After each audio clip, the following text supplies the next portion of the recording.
Bom, pessoal, continuando aí os vinhos de Bordeaux. No último artigo nós encerramos a sub-região do Médoc, chamados vinhos de margem esquerda, e hoje nós vamos iniciar os chamados vinhos de margem direita, que são emblematizados pelas sub-regiões de Pomerol e Saint-Emilion. Continuando aqui no nosso mapinha, veja que aqui nós vimos aqui nos artigos passados a região do Médoc, e agora a gente vai ver as regiões aqui de Saint-Emilion, um pouquinho maior, e Pomerol um pouquinho menor. Vejam que essas regiões elas margeiam este rio aqui, que é o Dordogne, pela margem direita. Por isso são chamados vinhos de margem direita. Bom, em termos de terroir, as duas regiões mudam, né, radicalmente, sobretudo em termos de solo. O solo da margem direita é um solo muito mais argiloso, é um solo mais frio, é um solo menos pedregoso, e isso vai favorecer muito o plantio da Merlot. Então, naquele chamado corte bordalês, os vinhos de margem direita têm muito mais predominância da Merlot, seguida pela Cabernet Franc e não a Cabernet Sauvignon. E lógico, em algumas exceções você tem um pouco também do Cabernet Sauvignon. Para a gente falar um pouquinho das diferenças de Pomerol e Saint-Emilion, começando por Pomerol, que é uma região menor, tem cerca mais ou menos de 800 hectares de vinha. Só para vocês terem uma ideia dessa dimensão, o quão pequena ela é, só o Clos de los Siete, na Argentina, tem a mesma extensão de terra que Pomerol. No terreno de Pomerol, você tem talvez o solo mais argiloso da margem direita. Então a porcentagem de Merlot, nesse caso, é muito grande nos principais cortes de vinho. E aí você tem talvez o Bordeaux mais caro, e um dos vinhos mais caros do mundo, que é o Chateau Petrus.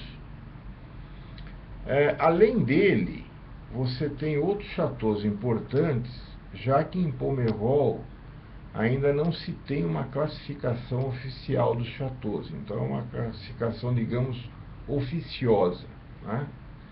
Então, além do Petrus, você tem um outro chateau muito quase ali com o Petrus, que é o Trotanoir. Você tem o Chateau Lafleur, você tem o Chateau Vie Chateau Certain, você tem o Le Pen, que é um vinho também muito famoso e tão caro como o Petrus.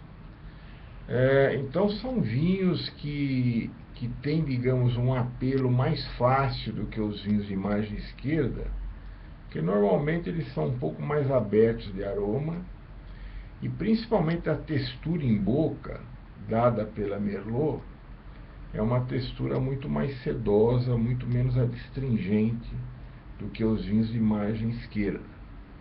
Evidentemente, nos grandes chateaus e quando tomados jovens, essa adstringência ainda pode ser forte, mas se comparado com os vinhos de margem esquerda, ela é muito mais amenizada.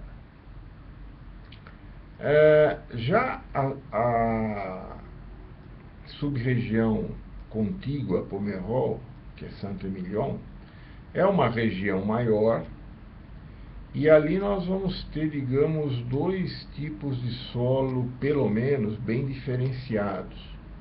Um solo que fica mais perto do limite de Pomerol, que é um solo, digamos, um pouco mais pedregoso, e aí você vai ter dois grandes chateaus, o Cheval Blanc, que é um dos grandes de Saint-Emilion, e o outro que também é muito bom, que é o Chateau Figeac.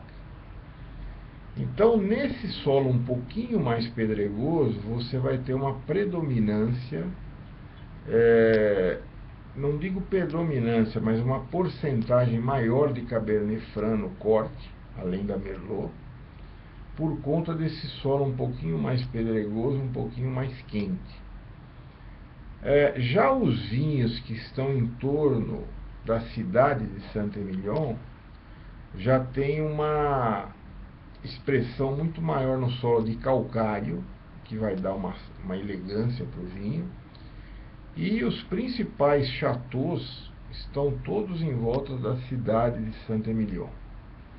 No próximo artigo a gente vai falar um pouquinho mais, né, da margem direita e inclusive da classificação oficial de Saint-Émilion, que tem mudado ultimamente. Então até mais e um abraço.